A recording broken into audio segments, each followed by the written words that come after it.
नमस्कार, बहुत स्वागत है आपका। देख रहे हैं न्यूज़ इंडिया। मैं हूं आपके साथ शिल्पा। बुलेटिन की शुरुआत बड़ी खबर के साथ। नीट री एग्जाम से पहले टेलीग्राम बैन पर भड़के राहुल गांधी। जी हां, राहुल गांधी ने केंद्र सरकार पर इस मुद्दे को लेकर निशाना साधा। टेलीग्राम बैन मोदी सरकार का नया नुस्खा है। राहुल गांधी ने कहा कि पेपर लीक रोकने का यह नया नुस्खा अब केंद्र सरकार अपना रही है, मोदी सरकार अपना रही है। चोर पकड़ने के लिए पीड़ित के घर पर ताला, सुविधा छीन लेना, ये कैसा समाधान है? परीक्षा के दिन दिखावे में कमी नहीं होगी। इन शब्दों के साथ ये पोस्ट करते हुए राहुल गांधी ने निशाना साधा है। टेलीग्राम सर्विस पर जो रोक लगाई गई, ये जो फैसला केंद्र सरकार की तरफ से लिया गया था, एहतियातन जिस फैसले को बताया गया, उसी पर सवाल खड़े करते हुए टेलीग्राम बैन पर भड़के राहुल गांधी और कहा कि ये क्या तरीका है। केंद्र सरकार ने नीट के री एग्जाम से पहले टेलीग्राम पर अस्थायी रोक जिस तरह से लगाई है, इस पर उन्होंने सवाल खड़ा किया है। नेता विपक्ष और कांग्रेस नेता राहुल गांधी इस पर भड़क उठे हैं। कहते नजर आए कि टेलीग्राम बैन मोदी सरकार का पेपर लीक रोकने का नया नुस्खा है, यानी कि चोर को पकड़ने की बजाय पीड़ित के घर पर ताला लटका दो। राहुल गांधी ने एक्स पर लिखा, लाखों छात्र सालों से टेलीग्राम पर पढ़ते हैं, नोट्स बनाते हैं, टेस्ट सीरीज आपस में शेयर करते हैं, डिस्कशन करते हैं, तैयारी करते हैं। वो सुविधा छीन लेना पेपर लीक का समाधान कैसे हुआ? इसके अलावा और राहुल गांधी ने क्या कुछ कहा, हमारे साथ इस पर ज्यादा चर्चा करने के लिए समय हमारे साथ हमारे सहयोगी मनीषा शर्मा न्यूज रूम से लाइव जुड़ चुके हैं। मनीषा, राहुल गांधी को क्या दिक्कत हुई, क्या क्या पॉइंट्स उन्होंने रेस किए हैं टेलीग्राम बैन को लेकर, कैसे उन्होंने मोदी सरकार पर निशाना साधा? बिल्कुल शिल्पा, और देखिए लगातार राहुल गांधी जो है वो चाहे एग्ज़ाम लीक हो, पेपर लीक हो, वहाँ से लेकर अब री एग्ज़ाम जब हो रहे हैं उसमें टेलीग्राम को अब बैन किया गया है एक हफ्ते के लिए, मतलब उस पर रोक लगा दी गई है सर्विसेज पर। तो इसको लेकर विपक्ष जो है वो नाराज़ नज़र आ रहा है। राहुल गांधी ने जो एक्स पर पोस्ट किया है उसमें उन्होंने लिखा है कि लाखों छात्र सालों से टेलीग्राम पर पढ़ते हैं, इसमें वो एग्ज़ाम मटीरियल शेयर करते हैं, इसमें उनके ग्रुप्स होते हैं, डिस्कशन करते हैं, और वो पेपर से जुड़ी हुई जो तैयारियाँ, एग्ज़ाम से जुड़ी हुई जो तैयारियाँ हैं वो काफ़ी समय से टेलीग्राम पर करते हैं। बाकायदा छात्रों का अलग अलग ग्रुप भी होता है। लेकिन वो सुविधा छीन लेना क्या पेपर में हुई लीक या फिर उस लूप होल के समाधान का जरिया हो सकता है क्या? मतलब वो सरकार से सवाल भी कर रहे हैं कि आप जो है वो चोर को पकड़ने की बजाय, माफिया को पकड़ने की जगह आप पीड़ित के घर पर ताला लगा रहे हैं। मतलब आप इसकी जो सज़ा है वो टेलीग्राम यूज़र्स को दे रहे हैं।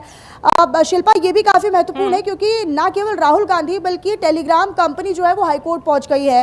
टेलीग्राम के जो फाउंडर हैं उनकी तरफ से कहा गया है, सीईओ की तरफ से कहा गया है कि 15 करोड़ से ज़्यादा करीब जो छात्र हैं वो टेलीग्राम यूज़ करते हैं। री एग्ज़ाम हो या पेपर, जब बहुत सारे कॉम्पिटिटिव एग्ज़ाम्स होते हैं, स्कूलों में एग्ज़ाम होते हैं, परीक्षाएँ होती हैं, उसमें भी टेलीग्राम का इस्तेमाल जो है वो बड़ी संख्या में टीचर्स के समेत किया जाता है, छात्रों के द्वारा भी। लेकिन अब ऐसे क्या 15,000 के करीब 15 करोड़ के जो यूजर्स है टेलीग्राम, आप उनको सजा देने का काम नहीं करेंगे क्या? आप माफियाओं को पकड़िए, आप उन लोगों को पकड़िए जो इस मिली भगत के साथ पेपर लीक कर है। ये वही राहुल गांधी है जिन्होंने जब पेपर लीक हुआ था तो जमकर सरकार को कोसा था कि सरकार कहां सोई रहती है, सरकार आखिर कब तक पेपर लीक इस तरह से होने देगी। बाकायदा जिस तरह से शिक्षा मंत्री के इस्तीफे की मांग की गई थी। लेकिन मनीषा, सवाल ये भी खड़ा होता है कि जब सरकार ने एहतियातन ये कदम उठाया, क्योंकि हमें भी पता है कि किस तरह से व्हाट्सएप की बात कर ले हम, टेलीग्राम की बात कर ले हम, कैसे इन्हीं सोशल मीडिया प्लेटफॉर्म्स के जरिए क्वेश्चन पेपर तेजी के साथ शेयर होता है, एक बच्चे से दूसरे, दूसरे से तीसरे, और जंगल में आग की तरह एग्जाम पेपर जब लीक हो जाता है तो कहीं ना कहीं एहतियात के तौर पर अगर सरकार ने कदम उठाया फिर भी आपत्ति, फिर सरकार कहेगी कि भाई हम कदम उठाते हैं, उसमें भी इनको दिक्कत हो जाती है। लेकिन राहुल गांधी जो कह रहे हैं वो ये शिल्पा ये कह रहे हैं कि वो अगर इससे पहले जब सरकार ने ये भी फैसला लिया कि अब वायुसेना यानी सेना जो है वो परीक्षा केंद्रों के बाहर निगरानी करेगी जब एग्जाम होंगे, तो उन्होंने कहा है कि वायुसेना को आप एग्जाम की रिस्पॉन्सिबिलिटी दे देंगे या परीक्षा केंद्रों के बाहर लगा देंगे, तो उस पर भी उन्होंने निशाना साधा। राहुल गांधी ने आगे अपने पोस्ट में जो लिखा है वो मैं दर्शकों को बता देती हूँ। उन्होंने लिखा, परीक्षा के दिन छात्रों की तलाशी होगी, जेबें कैंची से काटी जाएंगी, प्रश्न पत्र वायुसेना से भेजे जाएंगे, दिखावे में कोई कमी नहीं रहनी चाहिए सरकार के और प्रधानमंत्री नरेंद्र मोदी के।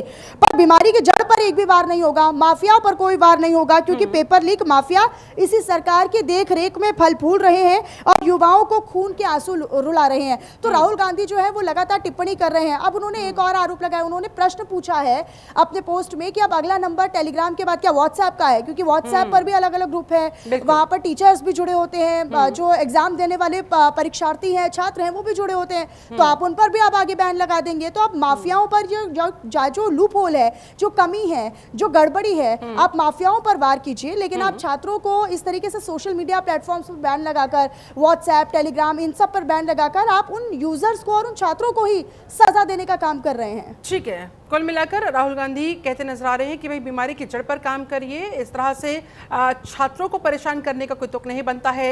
इस पर राहुल गांधी तो भड़के ही भड़के, जिस तरह से मनीषा आपने बताया कि टेलीग्राम के सीईओ भी दिल्ली हाईकोर्ट पहुंच चुके हैं। ऐसे में क्या सरकार की तरफ से किसी तरह का कोई रिएक्शन, कोई प्रतिक्रिया टेलीग्राम के सीईओ के दिल्ली हाईकोर्ट जाने पर, ये पूरा मामला जिस तरह से हाईकोर्ट पहुंच रहा है, जिस तरह से राहुल गांधी भड़क रहे हैं, कोई रिएक्शन दिया गया उनकी तरफ से?